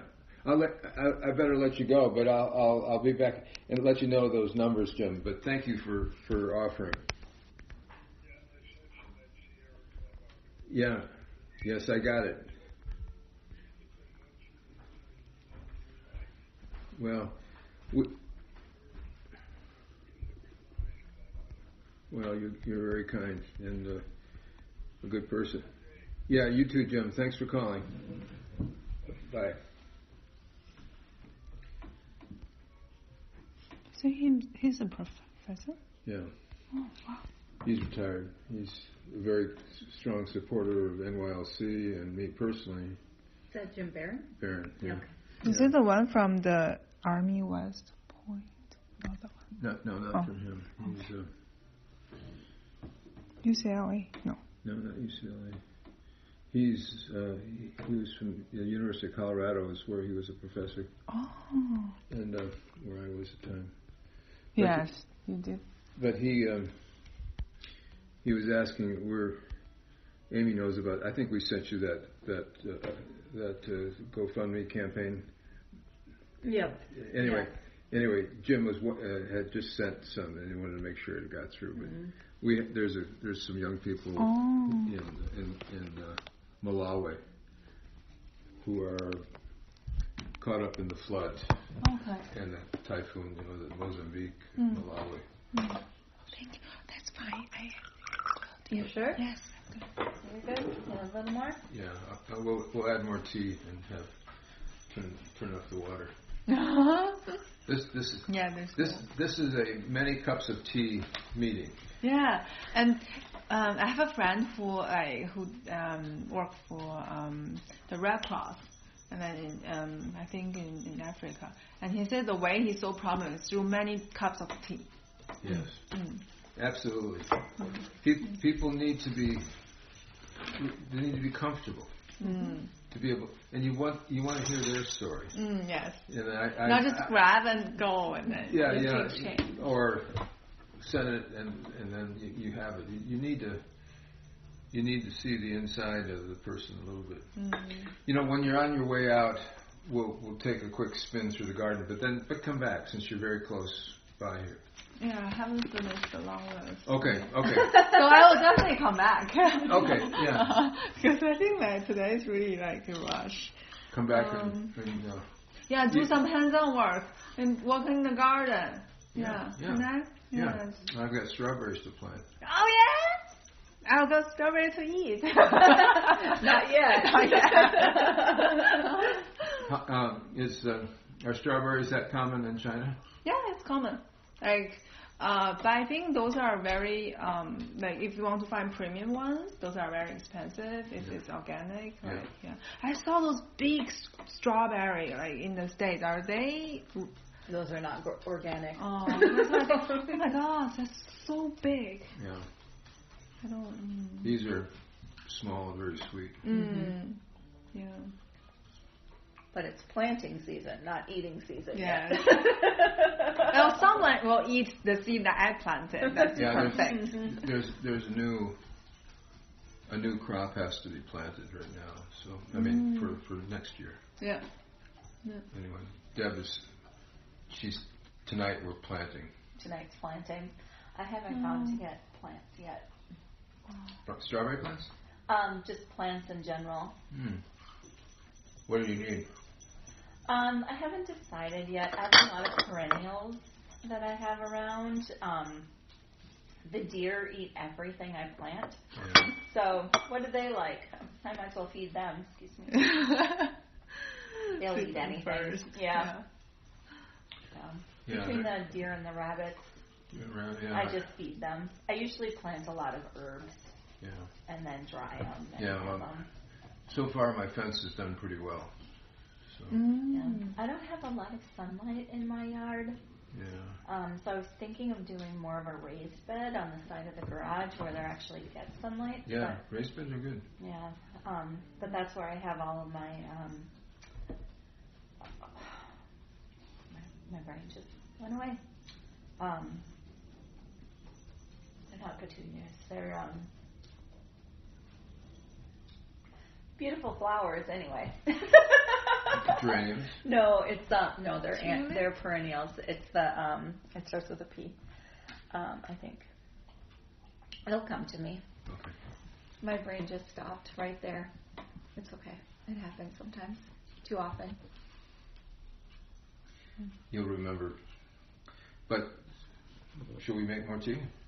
Would you like some more tea? What time do you have a meet? Do you have at 11? Yeah. Okay. So we should probably actually get going. Yeah, we'll have to go, and you'll have to come back. Yeah. Yep. Can I come back? Sure, like of course. Sometimes Yeah, you come. in the next 2 weeks. Come back and drink tea. Drink tea. Yeah. He always cuts up fruit and cheese. Oh my goodness. Oh. Can they call him a Marine? He is a Marine now. Because he made the last He lap. was presented with his Eagle Globe and Anchor. It's a big deal. Mhm. Stands a little taller, doesn't he? Mhm. Yeah, he was doing a uniform Show. Because Fashion show. Yep. So. Yeah, that one my favorite. Yeah, that's the formal. The dress blues. Yeah. Yep. Those are something, aren't they? Yep. That's what they are really. Before there was marketing, the Marines knew marketing. Yep. Oh. Yep. With the white gloves and yeah, that was our barbecue day where he did put on his just army. Or not army, sorry. Marine. I got in trouble because I called him a soldier. Soldier, no. No, he's a Marine. And I'm still doing it. He put on like the normal like camouflage stuff. Yeah, and I'm like, can I take your photo? He's like, no, we're not supposed to wear this off base or unless they're deployed and they're supposed to wear it. And he's like, no, I'm not supposed to actually even show you. Like, not that he can't show me, but he's not supposed to wear it unless he's on base. I was like, The dress or the fatigue. Fatigue? Yeah, fatigue. Is that what they call them? Fatigues? Yeah. I don't know my my marine lingo yet. This is the soldier uniform. This one. Yeah. Yeah. Ah, is it? Which color is it? It's tan. Oh. Yeah. Okay. So he's this dark blue. Yeah. So he's Well, his that would be probably equivalent to the. That's me. Ah. Yeah. Oh really? Oh, I'm sorry. I thought you realized it. I do that. Yeah. Oh, no wonder you should. Oh, you have this photo. Oh, Yeah, wow. Yeah, anyway. No, like, that's not anyway. That needs a photo. Because that's your. Yeah. So that would be like. That would be thank That was you. when I was coming out. That was. So that would be. I was climbing. That would be This one. equivalent to This this. one is you? Yes. Oh. Yeah. That would be equivalent to this. Ah. This was my dress uniform. Oh, yes. But you don't have dress blues. Yes, we do. Okay, you have dress blues. I mean, too. we did. I mean, Yeah. Oh. But I was. These were the. I was climbing with my. These were two of my Korean friends. Oh. And this guy was head of Peace Corps in Korea. Oh. Yeah, so here he is with his friends on graduation day. Oh, yeah. Is it the one he's not supposed to wear? No, this one he can. This is they get in their uniform. It's hard to tell them apart. But he's on the far left. Yep. Yeah. That's Alex. Yeah, the Yep. tallest. Yeah. The tallest and the straightest. Tallest. And everybody came to him to get to. You see how his shirt is like perfect compared to the other gentlemen. Yes. Everyone would come to Alex for his help on how to tuck the shirt. Ah. He was very proud of his ability to make it fit He learned to correctly. take care of himself at home. He did his own wash and he did all. He knew how to do that stuff before he left. That's what I meant. Yeah. Okay, we better get you back before you're late for your next meeting, but we'll come. This is the Harvard article I was telling you about. Yes. You've seen this, Yeah. Yes, I have. Yes. We'll make copies. Can we make copies and we can bring them back? Whatever, or whichever you like. The Growing Hope, I have a copy of that you can have. I can also order from Amazon. They have. Yeah. Oh, but then they just come to me, so I can. Really? That's where. They still go for it. Would you like any more? Oh, of no, your tea? no. Thank you so much. But this, I don't think this is in publication. No, that's not in publication. No. But Growing Hope, like I said, Yes. if somebody orders it, then Oh, they contact me. Anyway, so it's just easier if I just pull one for you. So, can I have a look and next time I bring it back? This one. Thank you. We'll make copies at the office and bring it back. Yeah. Plus, I would like to read it. I haven't read that one. Oh, thank you. Well, it's nothing you haven't seen or heard before. I went and looked at new office space. Oh, tell me, I haven't even asked you about how you're doing. No, that's I can come back and visit. Let's come back and visit. But it's at right next to Metro State. The church there is creating a nonprofit center, and so that's where Urban Roots is. There's a nonprofit catering company. Wow. They do summer camp. What church is it? I think it's a Presbyterian church that's right across. Like, they just have a parking lot between them and Metro State, and they're very far along on conversations about creating with Metro State a community engagement center, and they very much want NYLC to be part of it. So it meets the strategic plan. The space works. It used to be a Head Start school. So before you leave there, has Andy talked to you about UROC? yes. And I've reached out he made introductions, I've reached out a couple of times, and it's to you. I can't get responses from people. Well, I'm going to an organic farm meeting tomorrow. Okay. So let me check it out. I mean, not Yeah. You're on track. You know, the U is too much of itself. Well, about it, yeah. I mean, if we can continue and build the relationship there. The reason why, as I think, not only about things like this, but also the intellectual home around emerging from positive youth development into service learning that strand could be picked up on if they were creative about it. Yep. No, I agree. It's about getting UROC, unless Andy hired someone, doesn't have a director. Yeah. Which I think is part of the problem. Yeah. But he's made introductions. I can circle back. Like when you're there, I'll circle back with them. Okay. As well. But because ideally, yes. But this is a good option as well. Have you done anything with the folks up the hill here with the because many of those graduates have come and been staff members at NYLC. Yes, I know. Well, you know better than me. You hired them. I hired them. You're responsible, but okay. Yep. Well, now that the conference is over, there's a little more time to focus on other things. Yeah. And then I'll come back. Well, you come back and get your questions asked, and then I'll come back and we'll talk about points of light because we need to talk about that panel. Okay. And we're sold out. Our conversation is sold out. The room is at capacity. Well, so we need to have a good conversation. Better have our act together. Yep. So we can talk about that session.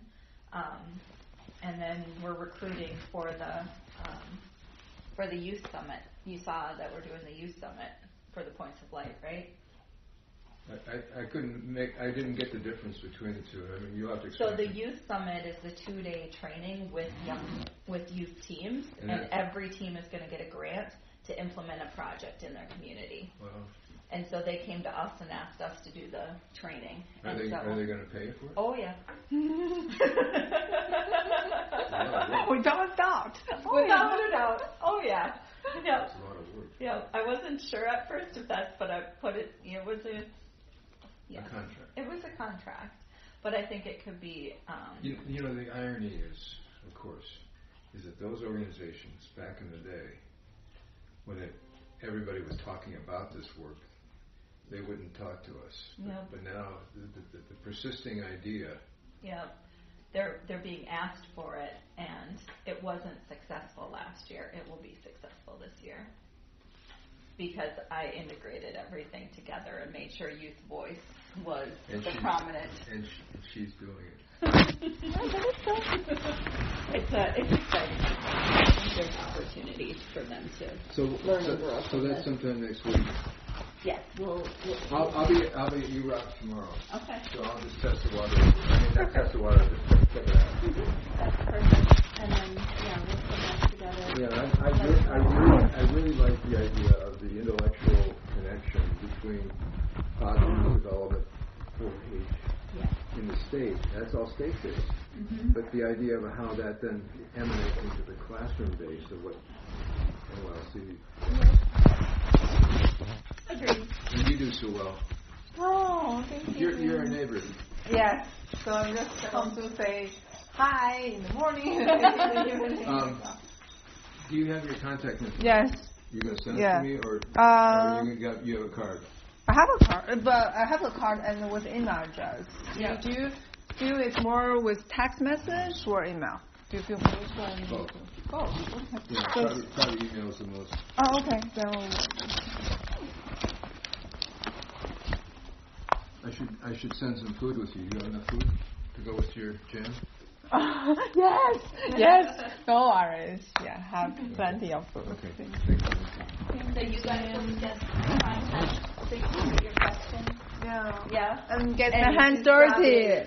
Yeah, like plenty. On the weekend, informally, you can come and do things. Okay, with my family and my children and my grandchildren are here. So. Thank you. Yeah, so I didn't even ask you about your family. I'm sorry we had to rush off. Yes, I'm so sorry. It was a good start for our longer conversation. Well, I'm very humbled that you would come here. So thank you. No, thank you for inviting. I'm very excited about today. Yes. You know, you're familiar with this statue? This is part of why I'm here. He's hammering. What is he doing with the hammer? He's hammering the sword, and he's turning it into a plow. Oh. This is from the book of Isaiah. about hammering plows into swords, changing the sword into a plow.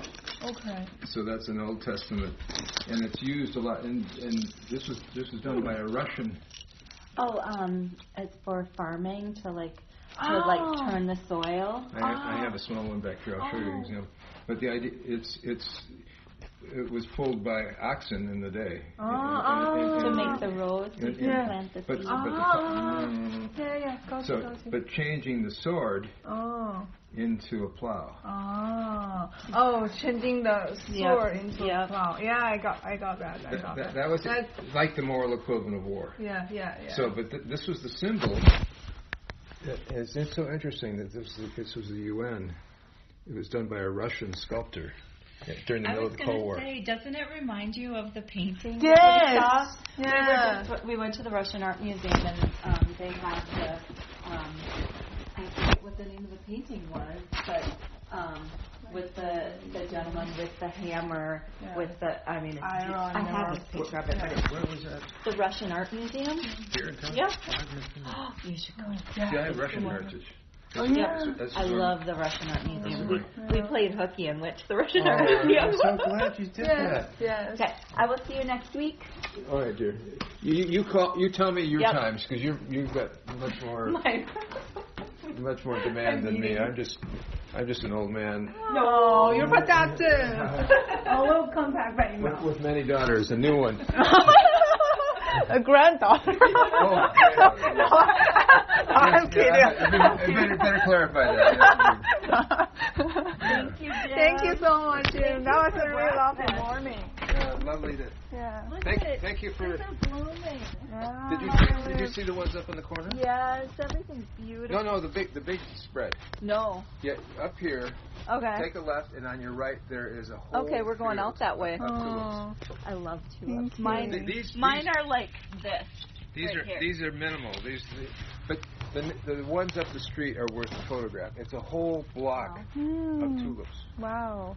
We're in the Netherlands. Yeah, That's beautiful. Well, that's tulips used to be much more valuable than gold. I love tulips. Yeah, that's a The work deer of love my tulips. I planted 101 bulbs. 101. You know only how what? I got 5 No.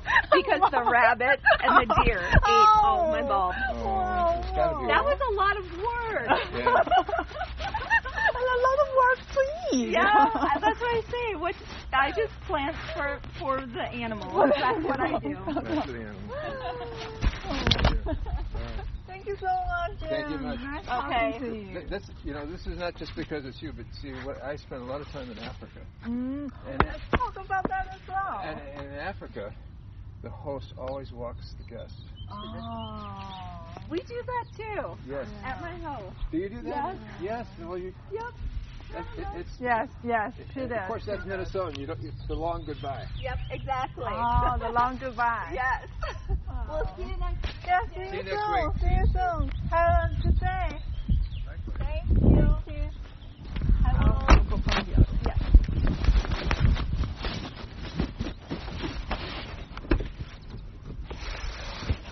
Have a good planting in the afternoon.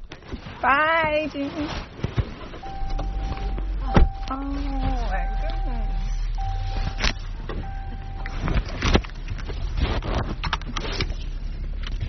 How's that look?